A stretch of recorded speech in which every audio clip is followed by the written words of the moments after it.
Senator Amy ay kabilang na doon sa Duterte Bloc.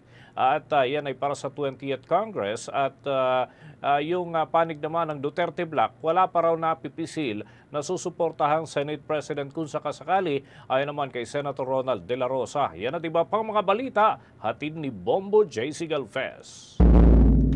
Kinumpirma ni Senador Ronald Bato de la Rosa na kabilang na sa Duterte Bloc sa Senado si Senadora Amy Marcos. Sa panayam, sinabi ni De La Rosa na nagpahayag ang senadora na gusto niyang sumapi sa Duterte Bloc. Bukod kay Marcos, tatlong nakapasok sa Magic 12 senatorial race na kinabibilangan ni na-re-election ni Senators Christopher Bongo, De La Rosa at Congressman Rodante Marcoleta. Samantala, hindi naman tiyak ang senador kung pati si Senator-elect Camille Villar na inendorso mismo ni Pangulong Marcos at Vice President Sara Duterte ay sasapi sa Duterte Bloc.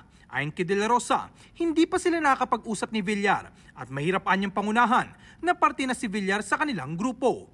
Nang matanong naman ng senador kung makapangyarihan ng kanilang bloc, gayong marami-rami rin ang nakapasok sa Magic 12. Anya, ito'y makatuwirang dapat isaalang-alang at hindi dapat baliwalain. Gayunpaman, sinabi ni De La Rosa, wala pang pag-uusap at desisyon ng Duterte Bloc patungkol sa susuportang Senate President. I defer my decision to the group.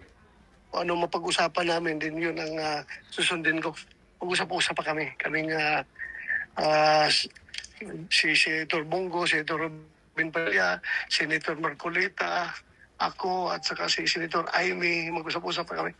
Yes, nag-manifest man siya na gusto siyang sumama sa amin.